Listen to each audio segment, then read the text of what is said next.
envelhecer, eu estou envelhecendo já. No dia que Deus quiser, que quiser me levar, eu estou pronto. Eu não tenho medo de eu envelhecer, não. O envelhecimento é para todos nós. No centro de São Paulo, no bairro dos Campos Elíseos, a Morada São João funciona em um prédio da primeira metade do século XX. Inaugurado em 1929, o edifício Oscar Souza Pinto funcionou como um prédio residencial de frente para o Largo do Arouche, na República, até 1953. A partir daí, passou a abrigar o Hotel Atlântico, até 98. No ano 2000, o prédio foi tombado e, anos depois, locado para a prefeitura. Nesse edifício, onde um dia funcionou um hotel com 60 suítes, vivem hoje 210 pessoas. O local é um centro de acolhida especial para idosos e está em funcionamento desde 2011. Eu trabalhava em restaurante, a patroa vendeu o restaurante, que ela é baiana, de Ilhéus. Aí eu não tinha lugar para morar, não queria morar em casa de parente, aí procurei assistência social, ali na 9 de julho. Esse é o Atanailton Duarte. Antes de completar 60 anos, ele passou por diversas moradas na cidade de São Paulo até chegar à Avenida São João. Eu estou com 64, vou fazer 65, dia 12 de agosto desse ano agora. Eu vim para aqui em 2022, aqui essa casa é uma mãe. Aqui a gente tem 5 refeições. Tem um café, tem um almoço, tem o café 3 horas, a janta 5 horas e 9 horas tem o chá. Eu sou baiano, eu sou do interior da Bahia, Mutuípe. Veio para São Paulo quando? Faz muitos anos, eu estou com 40 anos aqui já em São Paulo.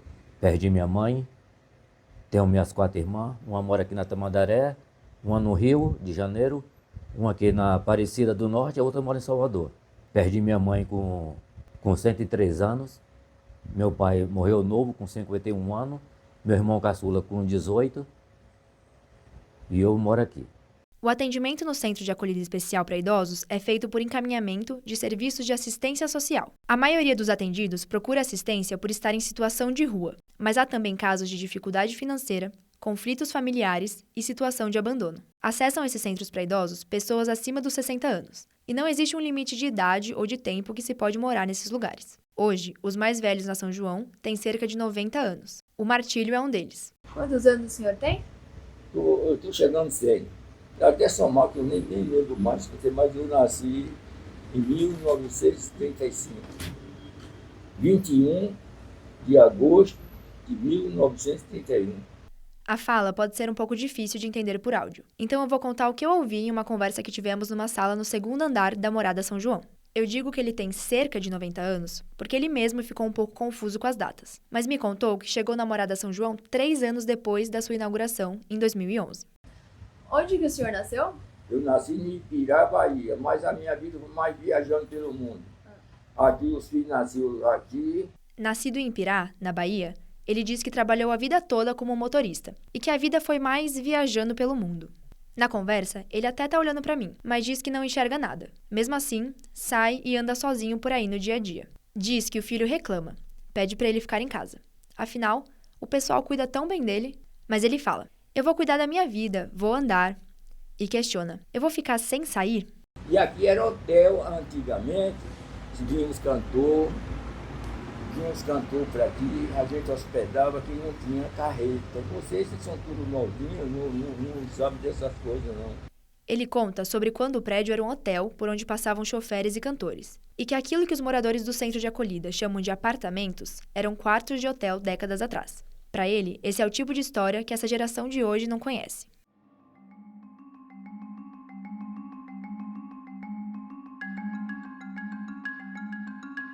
Tanto Atanailton quanto o Martílio vivem na década do envelhecimento saudável, declarada pela ONU. A Organização das Nações Unidas sugere que o período de 2021 a 2030 seja de colaboração global para melhorar a vida dos idosos, de suas famílias e das comunidades em que vivem. Essa é uma parcela da população que cresce em ritmo acelerado no Brasil.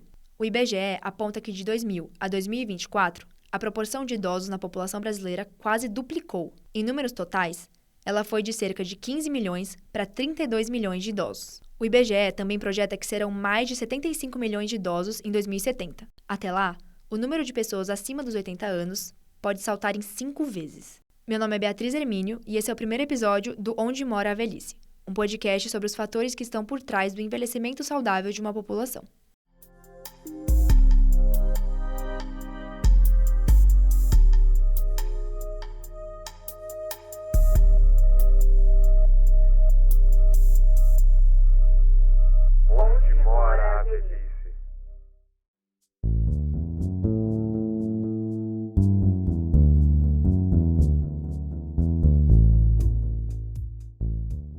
No critério da Organização Mundial da Saúde, são consideradas idosas pessoas acima dos 65 anos nos países desenvolvidos. E nos países em desenvolvimento, como o Brasil, são idosos aqueles que têm 60 anos ou mais.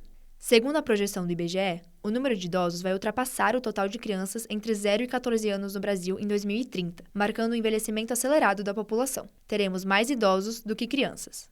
Professor de gerontologia na USP e autor do livro Economia da Longevidade, o envelhecimento populacional muito além da previdência, Jorge Félix explica alguns fatores determinantes para essa situação de envelhecimento populacional. Afinal, o envelhecimento da população brasileira é uma realidade hoje ou estamos falando de futuro? A preocupação com o envelhecimento, ela já é uma realidade dos nossos dias. Nós já estamos vivendo esse processo. O mundo inteiro está envelhecendo. O que diferencia o Brasil é o ritmo desse envelhecimento. O Brasil está envelhecendo muito rapidamente. O envelhecimento populacional é determinado por dois índices, a taxa de fecundidade e a expectativa de vida. A taxa de fecundidade do país mede o número de filhos por mulher, que atualmente é de 1,57. É uma taxa considerada muito baixa, uma taxa de países europeus. O ideal para a reposição da população são 2,1 filho por mulher, e isso acontece, né, ao mesmo tempo que o aumento da expectativa de vida. Então, nós temos aí uma expectativa de vida crescente, né, isso é muito bom. Mostra que nós estamos atendendo a população, principalmente na questão da saúde. Então, quando você tem a queda na taxa de fecundidade e o aumento da expectativa de vida, você tem um envelhecimento da população. E isso já se dá. O Brasil tem aí 33 milhões de idosos hoje, já são 16% da população. Mas o envelhecimento não atinge o país de forma igual. Hoje, as regiões Sul e Sudeste mostram sinais claros de envelhecimento populacional, com uma pirâmide etária estreita na base e larga no topo, isso é, com menos jovens. Já no norte do país, a pirâmide tem base larga e topo estreito. Isso indica uma população mais jovem, com uma proporção menor de idosos e com altas taxas de natalidade, ou seja, com muitos nascimentos por ano. A expectativa de vida também não é a mesma.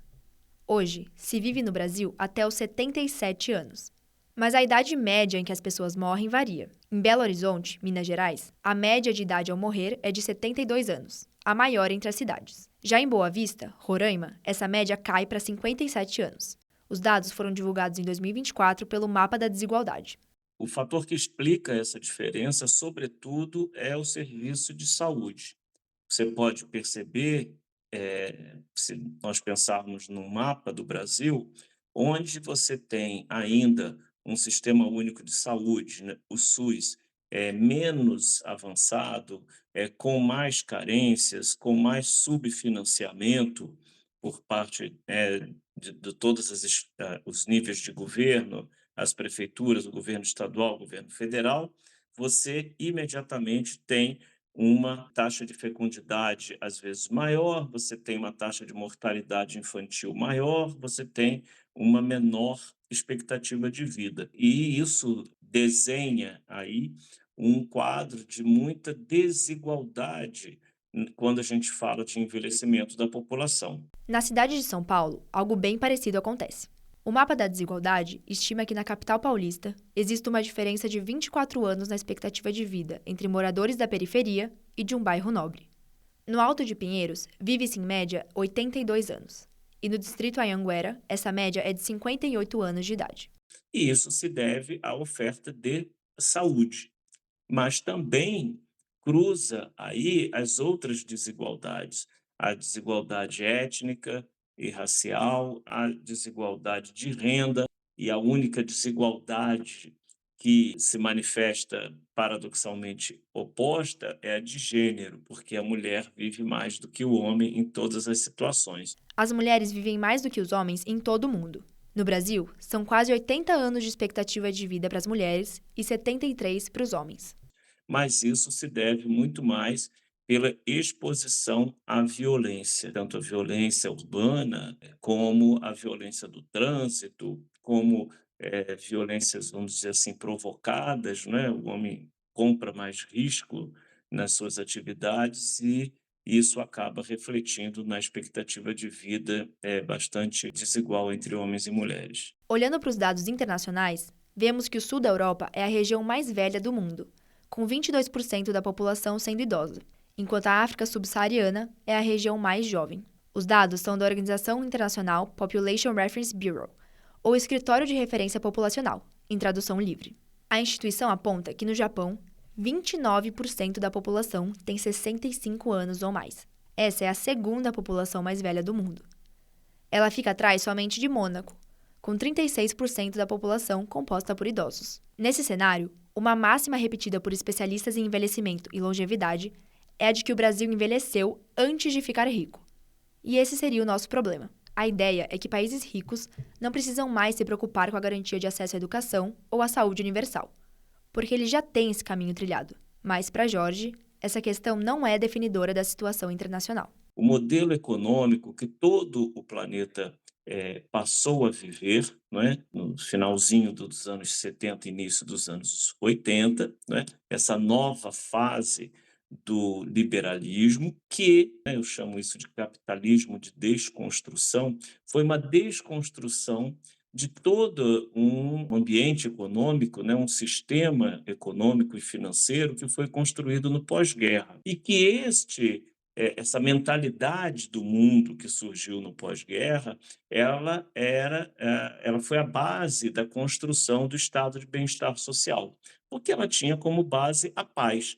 E para você ter a paz e para você não eleger, sobretudo, líder de extrema-direita, como foi o Hitler, que levou o mundo à guerra, você precisava atender às condições básicas da população, ou seja, levar bem-estar social para a população. O estado de bem-estar social tem como característica a oferta de serviços básicos à população pelo Estado, como saúde, educação, habitação e emprego. No pós-guerra, essa política se destacou na Grã-Bretanha, França, Alemanha e Itália. Em Paris, você ainda vai ver uma imensa quantidade desses equipamentos, né? Piscinas públicas, né? É quase uns clubes, né? Para o pessoal entender, uns mini Sescs, né? Parece um Sesc, mas ele é pequenininho, e isso você tem aqui espalhado por muitos bairros ainda, por toda a França, né? Isso fazia parte dessa preocupação do Estado, dessa responsabilidade do Estado com o bem-estar de todas as pessoas, como eles diziam, do berço ao túmulo, né? Hoje você tem, né, o mundo inteiro vive sob um pensamento econômico que prega, que defende a redução do papel do Estado. Essa redução do papel do Estado é a política de austeridade fiscal, que corta gastos públicos em nome da estabilidade financeira do Estado e redução de dívidas públicas. Isso reduziu imensamente a oferta de serviços de saúde, de benefícios de seguro-desemprego, né, e cultura, educação, nem se fala. E agora, com as guerras que estão aí, né, a guerra da Ucrânia, a guerra na faixa de Gaza, você tem aí um movimento dos países europeus de reduzir ainda mais os recursos que eles vão destinar à área social para que eles custeiem, né, façam um fundo para a área de defesa, para armamento. Então, o que hoje caracteriza esse processo de envelhecimento populacional é que todos os países estão enfrentando, claro que relativamente, os mesmos desafios. Nós não podemos ter ilusão, e isso seria analisar sem base científica, de que os países ricos, só por serem ricos, eles estão com os problemas do envelhecimento resolvido. Ele explica que, com o fim do estado de bem-estar social, o Estado passa a ser definido pelo que Jorge e a antropóloga e pesquisadora da Unicamp, Gita Grindebert, chamam de Estado fiador.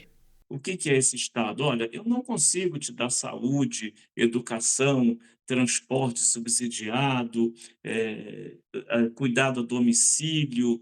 Eu não consigo oferecer instituições de longa permanência gratuita e de boa qualidade para você se mudar e viver a sua velhice, nessas instituições, enfim, eu não consigo te garantir estado de bem-estar social. Então, eu, Estado, assumo o papel de fiador. Olha, você vai lá no mercado financeiro, pega um empréstimo e eu sou o seu fiador, né? Que é o caso mais evidente do empréstimo consignado. Por que as pessoas pegam empréstimo consignado? É principalmente para a saúde dela mesma e principalmente para a transferência intergeracional, para filhos e filhas, netos e netas. A ausência de responsabilidade do Estado sobre o bem-estar leva a uma individualização do envelhecimento. Debert chama isso de reprivatização da velhice, em seu livro A Reinvenção da Velhice, que ganhou o Prêmio Jabuti de Literatura no ano 2000. A professora Gita se referia justamente a essa responsabilização do indivíduo pelo seu envelhecimento e o Estado não teria mais responsabilidade sobre o seu bem-estar. Isso se dá por meio das políticas públicas, mas nós temos que analisar aí o que eu chamo do idosismo. O termo idosismo usado por Jorge tem como referência a palavra em inglês ageism, que pode ser traduzida como idadismo. Ambos são sinônimos de etarismo, um tipo de discriminação baseada na idade de alguém. Você também responsabiliza o indivíduo se ele envelheceu em más condições, ou seja, pela sua própria saúde. Aí entra a beleza, entra a questão da imagem da pessoa, do que ela pensa, do que ela fala, né? Entra todo um preconceito em relação à pessoa idosa e até se exige dessa pessoa idosa que ela seja sábia, né? Então, mas só que isso tudo é responsabilidade sua. E isso vem muito num termo que é muito ouvido, que é dizer, fulano envelheceu mal. O outro envelheceu mal, não soube envelhecer. Então, esses termos que são usados, ouvidos, refletem exatamente essa reprivatização da velhice. O termo reprivatização é usado pela pesquisadora porque, nos séculos passados, a velhice era de responsabilidade individual. Sem apoio estatal e associados à incapacidade de trabalhar, idosos tinham a pobreza e a dependência como regra.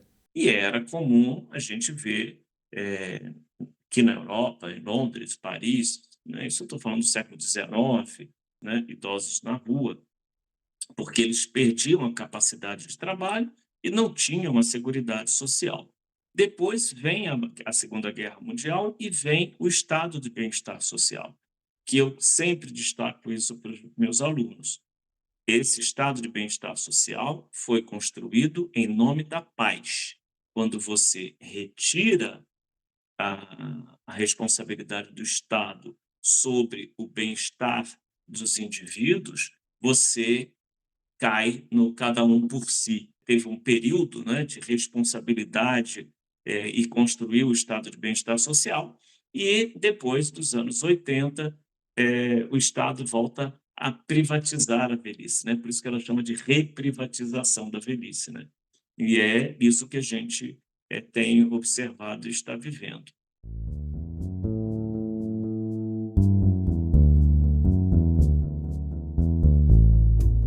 De volta ao centro, os moradores da São João têm autonomia na rotina. Alguns deles passeiam pela cidade, e tem aqueles que trabalham, no caso dos mais jovens. Esses podem atuar em empresas privadas ou no Programa Operação Trabalho da Prefeitura, o POT, encaminhados pela própria equipe técnica da morada. O Centro de Acolhida Especial de Idosos é um dos serviços da Secretaria Municipal de Assistência e Desenvolvimento Social de São Paulo, voltados para a terceira idade. Ela conta com serviços de proteção básica e especial. No nível básico estão os centros de referência do idoso, os núcleos de convivência e o serviço de alimentação domiciliar. Já no nível especial, a Secretaria atende os centros-dia, as instituições de longa permanência e o Centro de Acolhida Especial. Recebem a qualidade de especiais os serviços que exigem um cuidado intensivo e contínuo. Eles têm estruturas adaptadas e as equipes técnicas são especializadas. No geral, a Prefeitura oferta 158 serviços para idosos na cidade. Segundo o Censo 2022, são pouco mais de 2 milhões de idosos na capital, um número que representa mais de 17,5% da população.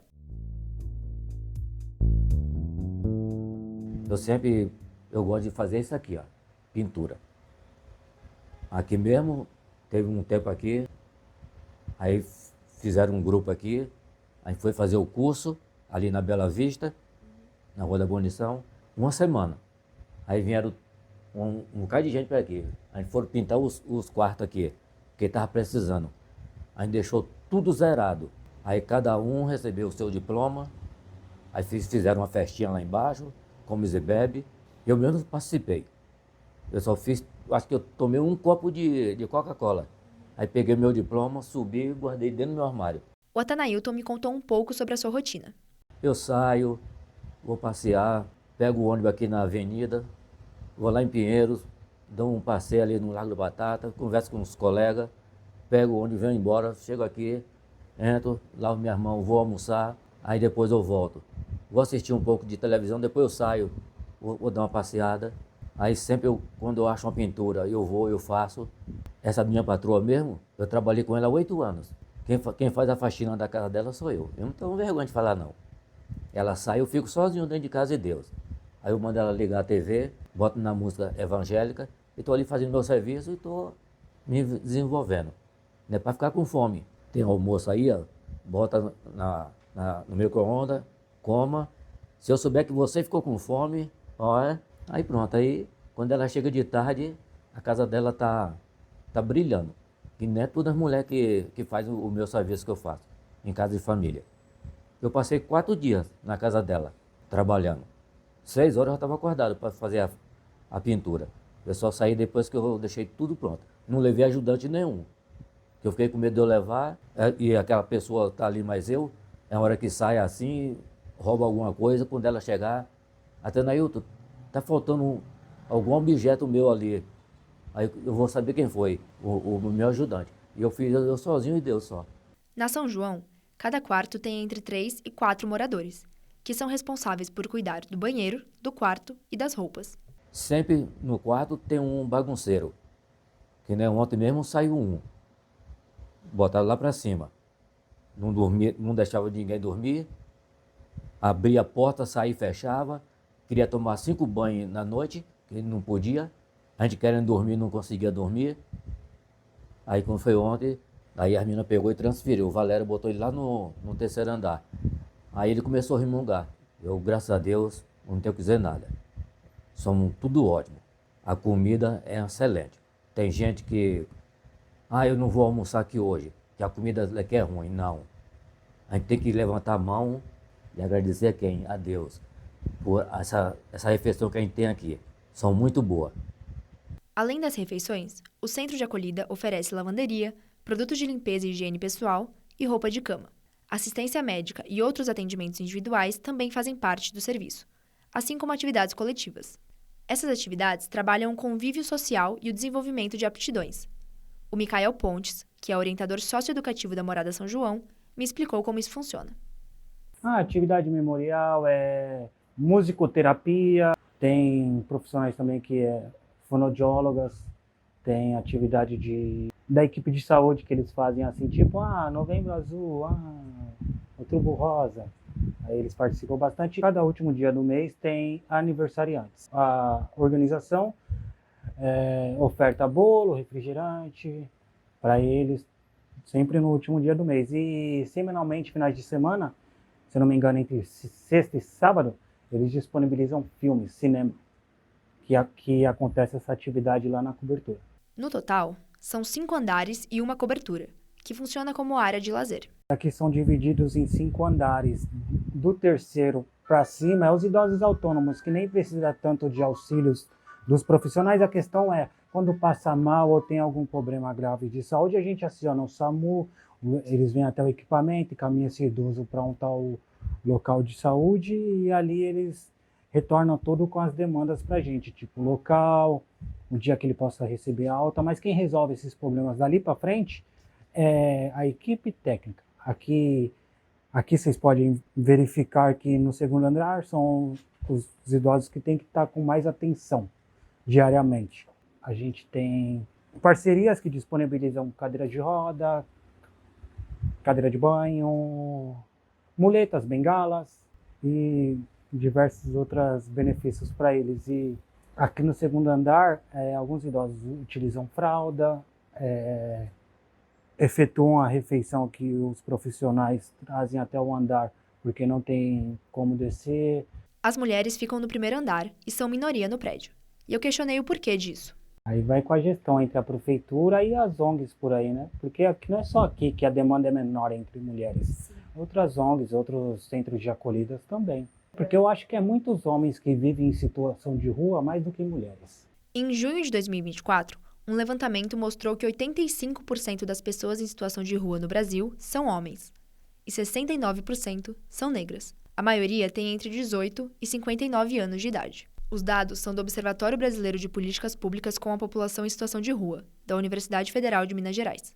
Em São Paulo, o número de pessoas em situação de rua tem crescido. Em 2021, cerca de 4.700 idosos viviam nas ruas da cidade, de um total de 37 mil pessoas na mesma condição.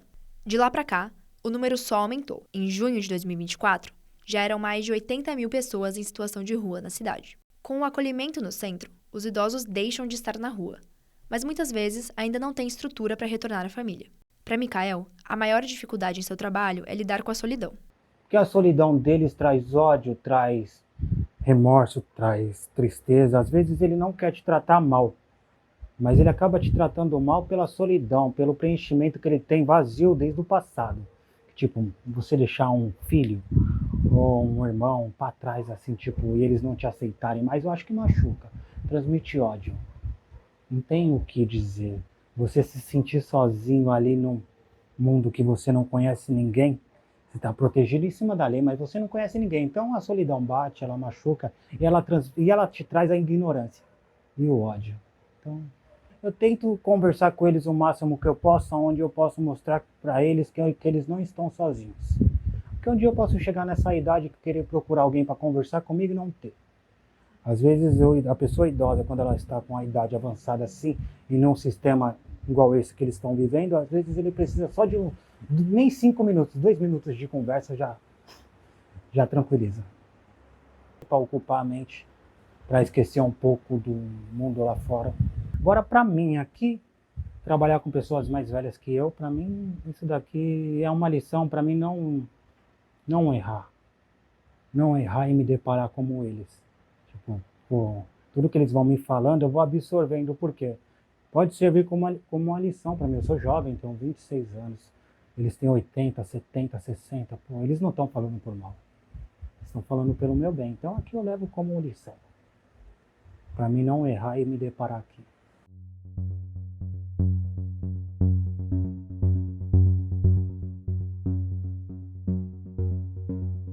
Em 1910, uma pessoa nascida no Brasil tinha uma expectativa de vida de 34 anos de idade. No meio do século XX, esse número subiu para 52 anos. E em 2025, a expectativa é de 77 anos de idade, segundo dados do IBGE. O aumento da expectativa de vida no Brasil reflete um país que vive mais. Mas será que, além de viver mais, a população tem vivido melhor? Os desafios para uma longevidade saudável são o tema do próximo episódio, que traz entrevistas em um núcleo de convivência para idosos na zona norte de São Paulo.